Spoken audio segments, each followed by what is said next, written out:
I mean, I must admit, it's absolutely marvellous to be back. He's in West End room, Matt. I thought after that we'd done his bedroom up like Lowerhouse. I spoke to Stan. Yeah, he's just a moody bastard. I'm currently learning how to play the piano, and Stan was spanned. Yeah, he was. Got that bit.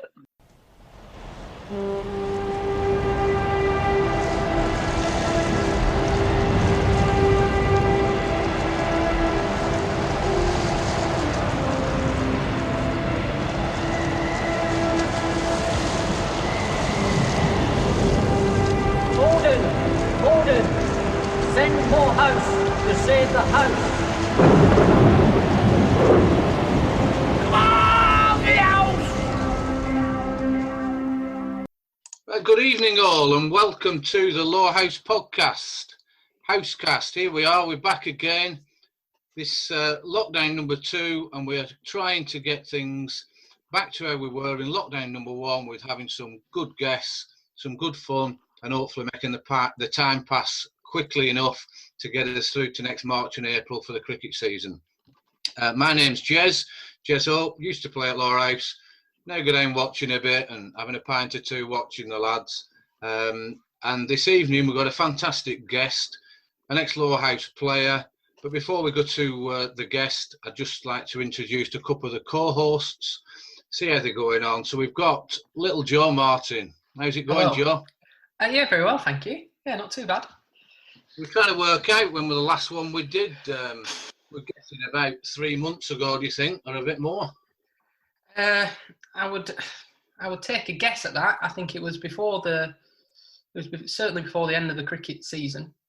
Yeah. When we did in lockdown 1, Joe, if you remember, we'd ask you what you've been doing, and most people would say, well, we're in lockdown, I've been doing jack shit. But you, even if we did a podcast night after night, you'd come out with all sorts of different things that you'd done. So 3 months, keep it short. What have you been up to for the last 3 months? Well, I've done a lot of running and I've been working very hard. I guess people would debate whether I've been working hard or not. I think I've become kind of agoraphobic. You've become agoraphobic? Yeah, I think so. I'm a bit more of a recluse than I was previously. Although I've started going to a supermarket. All right, so good. I've been going to Sainsbury's, but only at certain times of the day when it's quiet. I haven't done a great deal else actually. I've heard a little whisper that you're not living at home anymore. Is there any truth in that? There is no truth in that. Where are you now? I'm currently at the West End room, where I operate. Where what? Sorry.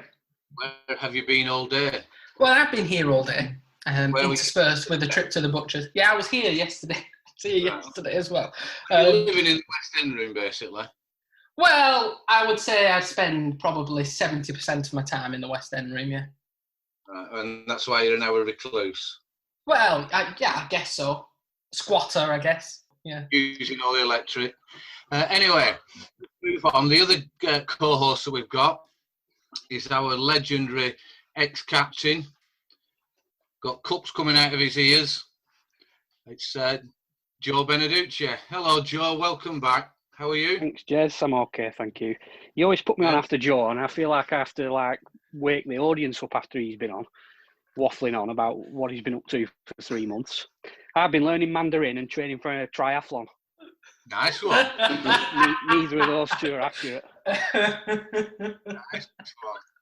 Nice one. I like it. But anyway, thanks you. Thanks for coming on and joining us. We've still a couple of podcasts in the can, as they say. We apologise for not getting them out. The podcasts are great fun. They're easy to do. But to edit them and to get them into some sort of format so Adam can get them out, it's been a bit difficult. But we are making a concerted effort to get some out. I think Blazers has just come out. That's gone down quite well, the 2 Jaws. I mean, I enjoyed listening to that myself. It was a fantastic podcast. So we'll move on to this evening's guest. This lad is probably one of the most underrated, and these are my opinion, and most valued cricketers down at Lowerhouse that probably didn't, or certainly in my opinion, didn't play as many first team games as he maybe should. his attitude has always been absolutely first class.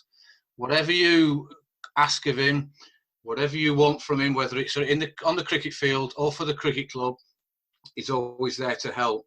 A very, very good talent, and would have played probably 100 games if he'd have played in my era. It's the one and only Matt Marquis. Welcome, Matt. Welcome to the Housecast. Thank you very much, Des. Thank you for that introduction as well. Very kind.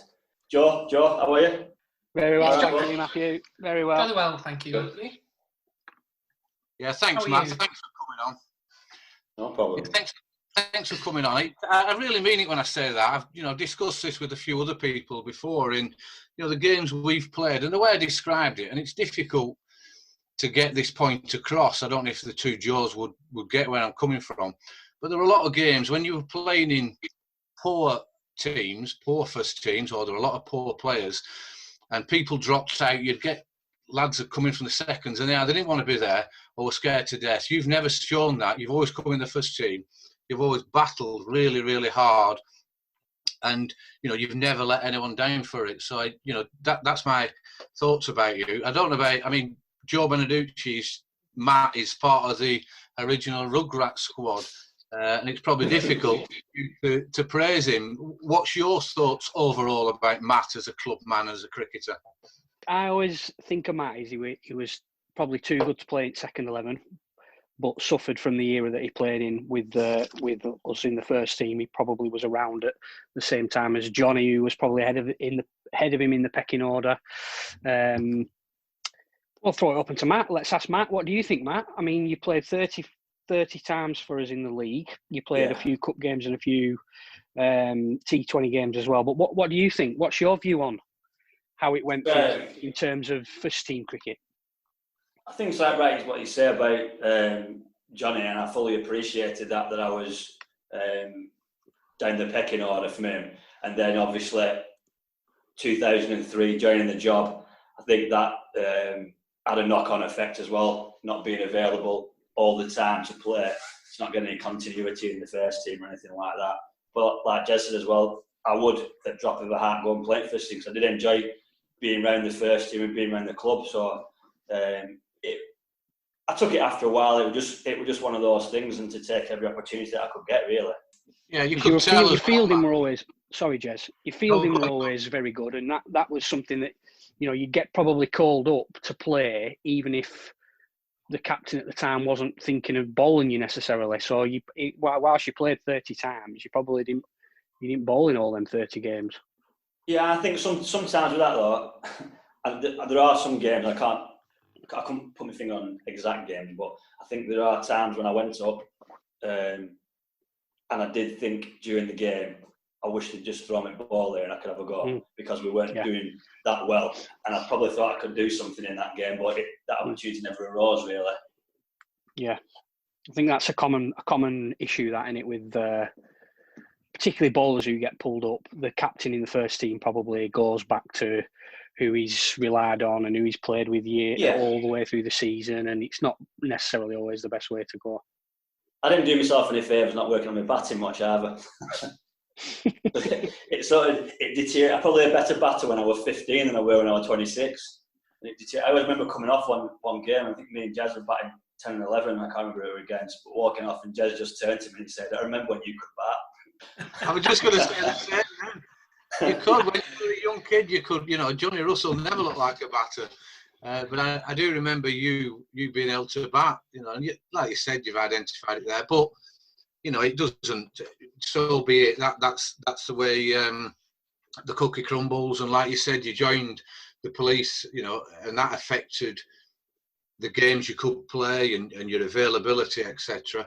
I just, Joe and Joe jump in at any stage. I just like to find out. We always try to probe the guests who come on as to why they came down to Lowerhouse. We pride ourselves in, attracting individuals to come down, and very few people leave, and you were part of that original Rugrats. So what were the circumstances in how you came to be playing down at Lowerhouse, Matt? Well, I came to Lowerhouse in, I think it was Cameron Williamson's year, was it 92 or 93? It was when I went to Harvey Bank. So Matt Stanley and Gav there Matt Stanley obviously had the involvement already with Lowerhouse. I played up at Belvedere prior to that because of having the connection with the rugby. So I've been up at Belvedere, Caldervale since I was 7-year-old playing rugby, and then it was like a bit of a natural progression really to go and play cricket up there. Did you play cricket for Belvedere, Matt? Sorry. Yes. Yeah. So from being whenever you could, like 9, 10-year-old, playing up there. So playing up there. So then went to Ivy Bank, met Stanley. So that's where we were playing cricket. Got to Craig Eaton Memorial Final in our first year, and then I joined Lowerhouse on the back of being friends with Stanley and never looked back. Right. So that it is, it's going to be 92 or 93. So you're only a kid, you know. You're only what, 12 or 13. 12, 12. You're 12-year-old. You've come down with our current MD. We're hoping to speak to later. That must have been difficult being mates with Stanley. It was, yeah. Have you any stories about him? It's not got any easier, to be fair, Jez. No, that's a shame. Plenty what of about stories. that band you were all in? Do you remember that, Matthew? That band you were all in together? Babbage, yeah. You did go on to being a slightly more successful band, but you were in Babbage to start with, weren't you? Danny was singer as well. Hang on a minute. I'll tell you the story about this, Jim. But Stanley might be able to correct me with the name of the band. They probably broke some like copyright laws and all sorts when we did this. So, firstly though, Joe Martin, you might know the answer to this. Do you know what Babbage means? I've got no idea. It means a quizzed up mathematician. There you go. So we never did anything other than probably think what our album covers were going to be, like Oasis-esque, like stood in a bus stop on Padiham Road and stuff like that. Right. What was the lineup of the band? It was me. I think I was rhythm guitarist. There was Stanley as the lead singer. I think he saw himself as a bit of a Liam Gallagher kind of character. But that's probably Paul Thornton, lead guitarist. Duncan Whittaker, bass player. Nathan Oldham was the drummer. Right, Motley Crue. And there was a band from Burnley at the time, called the Cornerstones, and they used to play the Mechanics and what have you. Anyway, they'd released like a live LP. Obviously, weren't going to hit the charts, and there were a basketball game at Ivy Bank, and our science teacher were running this basketball side, and Stanley dupes him into saying, "This is our first single." And he got him to play it over at sound system at Ivy Bank before this basketball game. So this teacher's thinking it was thinking he'd find the next big thing. How old would you have been when this band was going? Oh, would have been 14-year-old probably, 13, 14. And nothing ever came of it. None of us actually ever learnt to play any instrument. I think Duncan might have learnt to play, but the rest of us, no. Did you ever rehearse? Did you have some rehearsals? No, we didn't do anything that resembled a band, other than say, if we had an album cover, wouldn't it look smart if we stood in that bus stop there and put drum kit on top of it? Did you tell any of the girls at school you were in a band? Probably not, no. When everybody found out at school that I was an opera singer, it made me even less cool than I was. I think you're a good opera singer. I always remember you... Professionally trained, absolutely. Dressed in a little tuxedo at top of steps. Most people did a top step, but you did opera turn. Yeah, I know, 23, but... Yeah. Could have had Gav there with playing his violin with you as well. So you're 14, you've set this band up that don't even have... Did you have a guitar? I had a guitar, yeah. So you must have played together. You're blagging us there. I'm God's honest truth, Jez, we never actually met as a band and played together. I think it was like, we saw it as like one of the punk bands used to form and they couldn't play anything and then they'd just go on to do something. But we just actually didn't do anything after that. Right. Because none of us could play any instruments and Stanley couldn't sing a note, I don't think.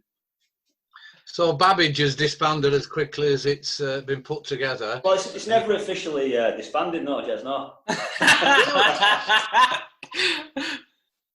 So maybe we could get you, could have a reunion. Like Burnley's version of U2. Yeah. Yeah, that'd be good. That. So you come down to cricket club. What's your first memories? Your early memories of playing junior cricket, and who's coaching you, and any games that you can remember? I remember turning up. I remember the bat I had when I turned up as well. It were a Robin Smith Grey Nichols Elite, because Cameron was coaching. Because I always remember him saying that have bat will travel when I turn. Oh, that's all I had with me, my bat, when I turned up for that first session. I remember that. And it was Reg that was the coach. I know Stanley spoke to him, didn't he? Not long back, and he did remember certain people's names from that, which surprises me. I can't really remember. I can't remember, to be honest with you. Many. Oh, in fact, I'll tell you what I do.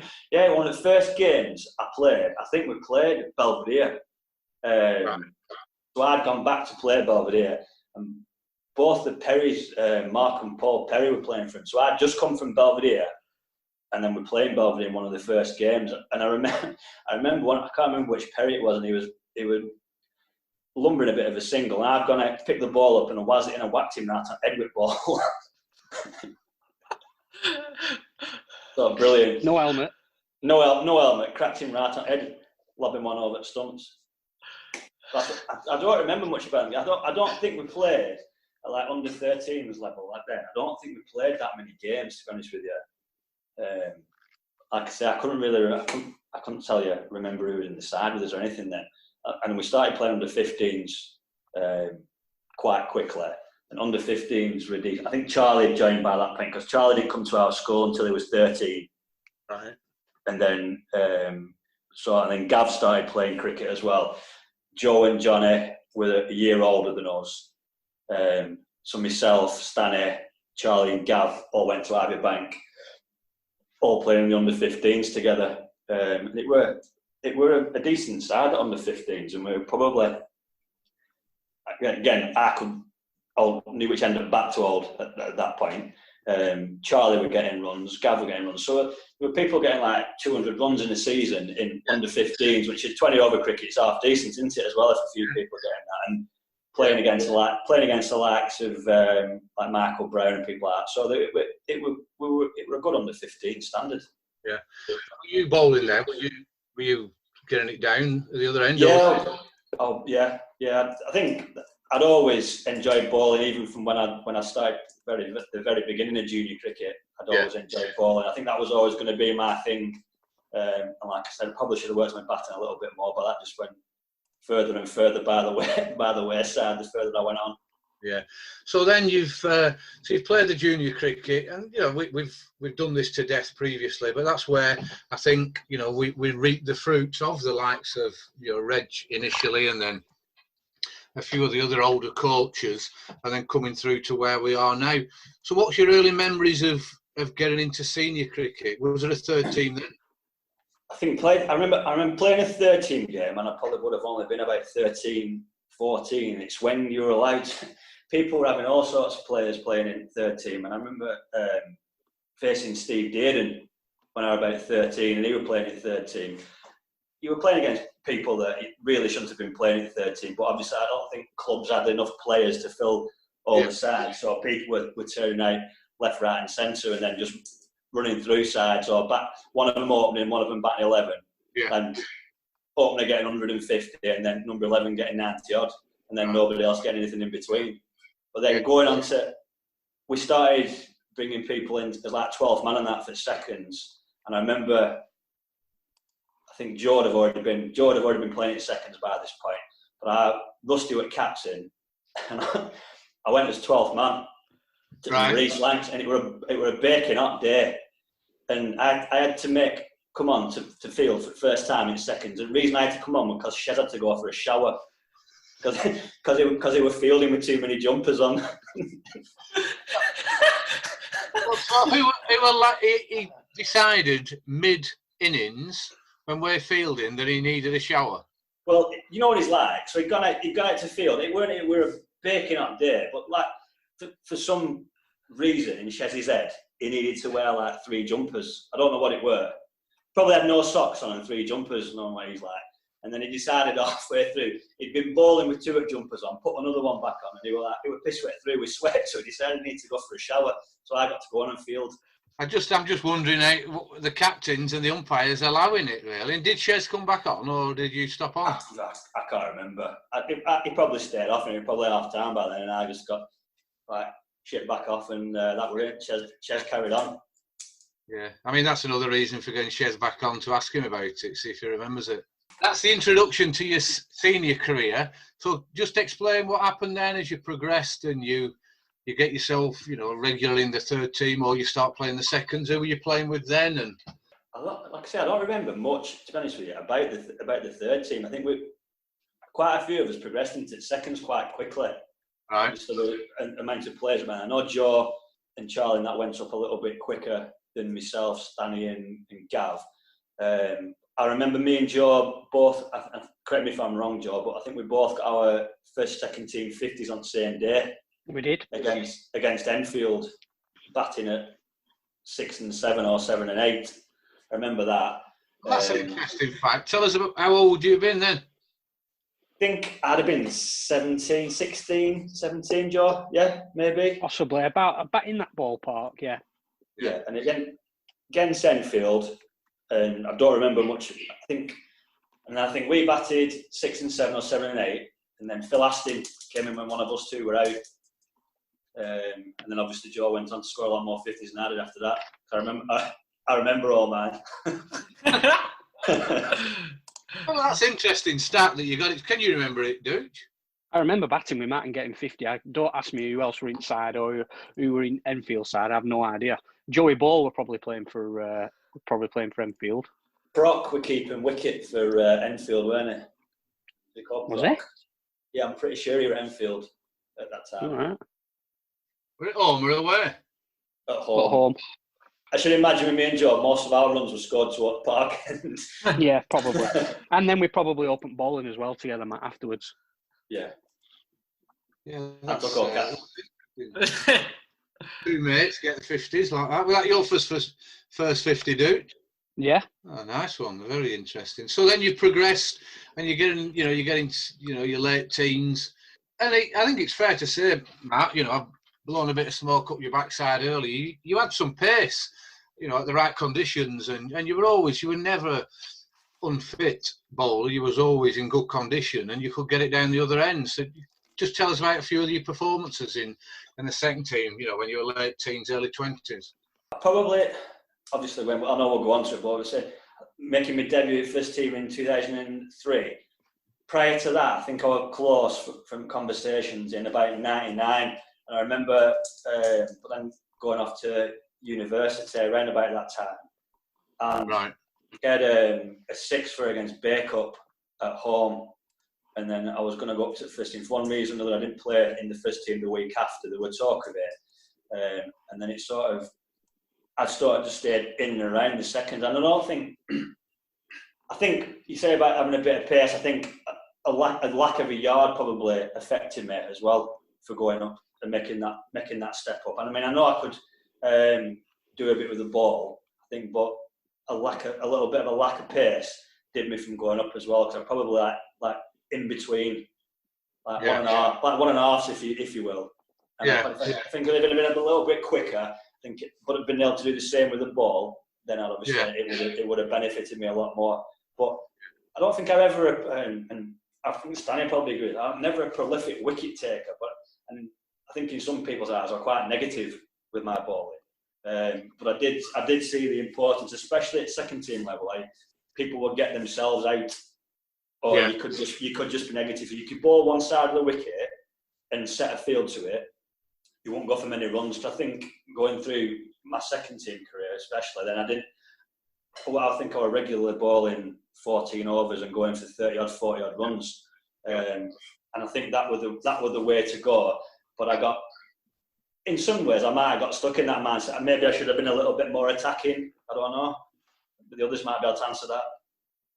Were I boring? I suppose when you look at that period, the pros could always bowl 23 overs a game or 25.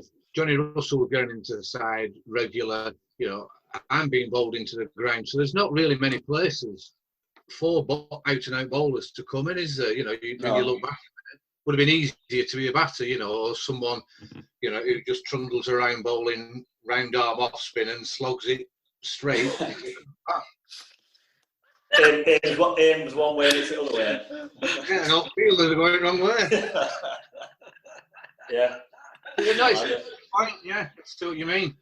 That's what you mean. So then, as you develop from there, you know, I'll ask the other lads to come in, and then hopefully MD will be with us then. We'll go on to, you know, your later career. So, you know, you've played a lot of games in the second team. You've had some great performances, you know, and won a lot of games for them, and seen a lot of the juniors come through. What's your recollection of the later years in the second team for you? With the players that are coming through, do you think? I think because you have played with all that sort of golden generation, Johnny, Joe, the Martin brothers. You'll have played with them all when they were kids at second 11, won't you? Yeah, I like to think as well. I mean, no detriment to some of the players who might have come down from the first team, or some of the players that are a bit older. I think sometimes the attitude weren't the best toward just cricket generally. Like, I'm in seconds. Can you be that arsed? When I think it were important, I thought it was important that you chat, like people like Orky and stuff like that, people like coming through, Johnny and what have you, that they needed to realise that like that's where it starts, isn't it? That you're playing seconds and you get that winning mentality, and you learn how to win games, you learn how to finish games off, and that's when you do it. And then players were coming through. And I mean, I don't know if I'm partly to blame for Orky being angry sometimes, because I used to get angry, but I hope not, because he's proper angry, isn't he? But no, there were some players that have stayed below our house, some that haven't. There were some players that have come through that probably thought they were far better than they were. Thought the club owed them something, and it didn't. I'm not ashamed to say I've had that conversation in the dressing room and said that the club don't owe them anything. They need to go out there and prove it. I think they thought they were better than they were, whether they've had smoke blown up their arses early doors, that they should be going on doing things, or they've played at a county level early on. I think there were a lot of pressure from some of the conversations. I think when it started to become that era when people were getting into county sides very early, and the opportunity to play county cricket were there for a lot of players, I think there was a lot of pressure on them to be thinking, I should be in the first team, I should be playing this standard of cricket. I mean, because we never had that opportunity, and I think Joel better it should be over here. We never had the opportunity to play county cricket, really. It weren't a thing, whereas I think now and probably 10 years ago, everyone were getting county jumper, weren't they? You go in seconds, and there'd be all sorts of people turning up with county helmets on and county jumpers, and they were all everyone were getting a go at it, and then they were thinking that they were better than they were, and it was to the detriment of some clubs because people were thinking they should get places quicker than they should do. But to be honest, Matt, that's still a problem now, because we have young players at our club who are county represented, and the young lads that they're playing with at other clubs are playing in the other club's first team. So when they meet up to play for Lancashire under whatever it is, 15, 16, 17s, the other lads at other clubs are already playing in the first team because their club isn't as strong as ours. Whereas our lads, like, I don't know, Tommy or Robinson, for example, he's not in our first team, or he has played a little bit, but he's not ready for out and out first team cricket yet. Whereas some of the lads he's playing with at Lancashire probably will be playing in other clubs' first teams. You could tell some of the players when they were coming through as well. I think that the players that were going to be good players, even when they were really young, coming in straight away. I mean, I don't know, he's not stayed with us, and he's gone, but people like Matt Walker, not just obviously the performances, but just the way that they talked about cricket and what they wanted from the field, and what they understood about their own bowling and things like that. When you try to help them, the conversation you're having with them, you could tell that they understood about cricket and what they wanted out of the game. You weren't having to guide them through every game and help them all the time, because they knew what they wanted. And then obviously Joe and Paddy and people like that, we're very grateful to Paddy, obviously, because his collection's got us on a end of season, paid us for end of season doing Blackpool one year, and I think he got a computer game out today. Let's come back to them those end of season trips, because they were legendary for the second team in however many years, and I think they're still going on. But that's a really interesting point you make there, Matt.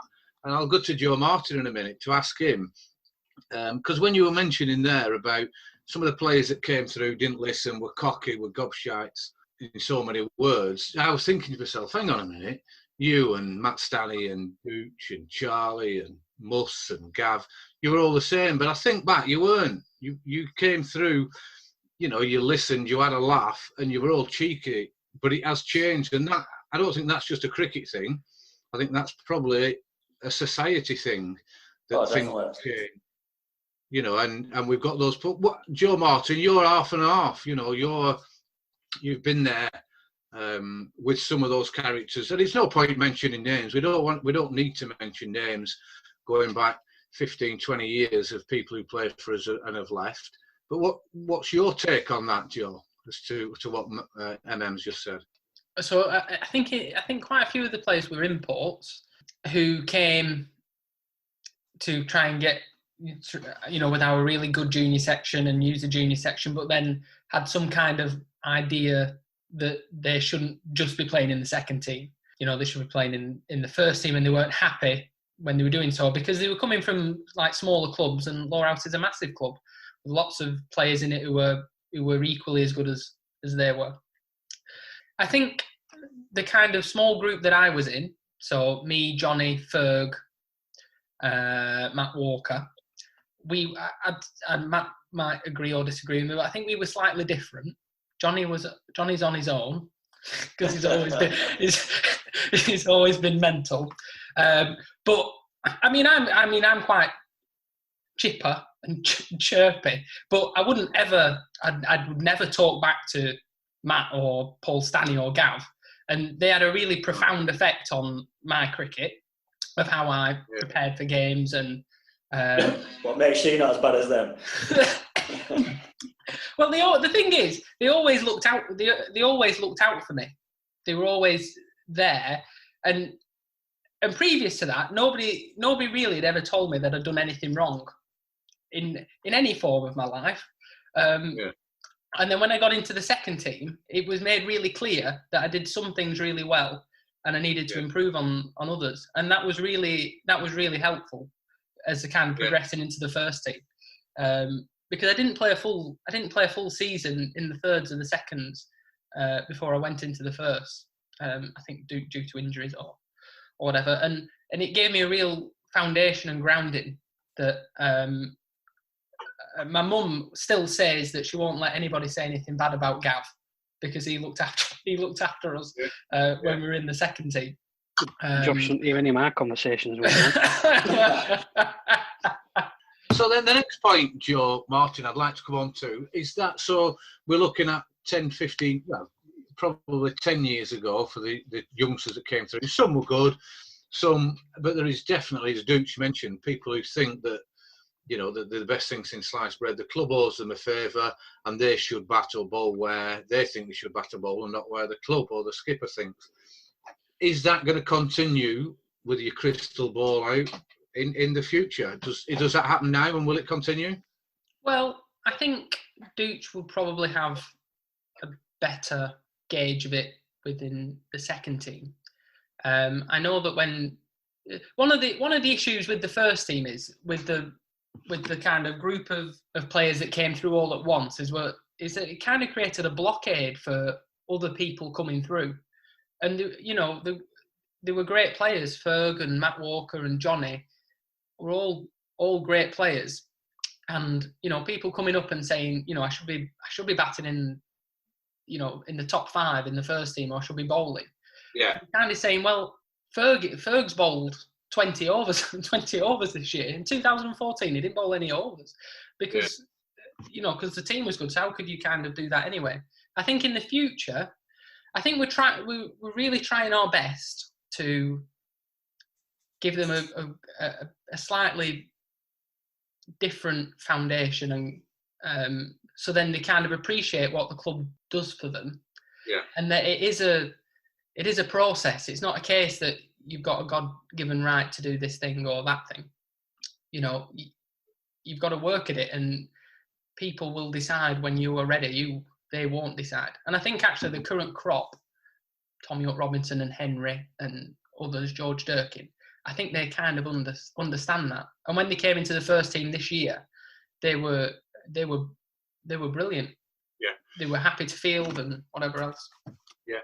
No, that's interesting to hear that, you know, because it did happen. You know, I'm sure there's different characters and everyone is different, you know, but it would be good to get that era of young kids coming through, understanding, you know, what cricket's about and playing and getting the chances and grabbing it when they can. Yeah, absolutely. What do you think, Duke? Just for a couple of minutes, we have another guest coming in a minute. What's your thoughts about juniors? I know you're a grumpy old get now about them, but I think it's very much on the individuals. I think some of the individuals will be happy to pitch in and be part of the team, whatever the team needs of them. But I think there'll always be the players who want more than they're currently getting and will be prepared to move in order to get that. I can genuinely see that continuing. And it's difficult for a club like us who've got so many players. We can't always accommodate them all. So I think, unfortunately, a byproduct of our success will be that we do lose players from time to time. I don't want to be a negative Nelly, but I think that's just the way it is. Unfortunately, in the modern day. Yeah, and you're right, Joe. Just 1 second, Matt. You're right, Joe. That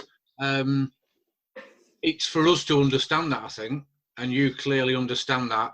Stan certainly does. You know, the amount of time that I'm pulling my hair out at individuals asking, you know, what's happened here, what's happened there, and Stan will just say, well, look, you know, we've got someone else to fill the boots.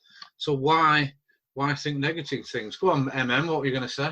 No, it was going away from that a little bit. It's one for Joe, really. It's about his second team and stuff, but all these young lads coming through, it seems very, very. From one, obviously, I don't see inside the dressing room and stuff now. But I was going to ask him about characters, because I was harping back to when we were playing. There were a lot of characters in the second team, weren't there? I was just going to ask Joe, what's it like now, character-wise? Have you got any absolute galoots like we used to have? Yeah, second team skipper. Yeah, second team skipper, ex-first team skipper. He's a ringleader. But the guy you're going to introduce in a second, his nephew, he's a galoot as well. He ain't got any of his uncle's brains, that's for sure.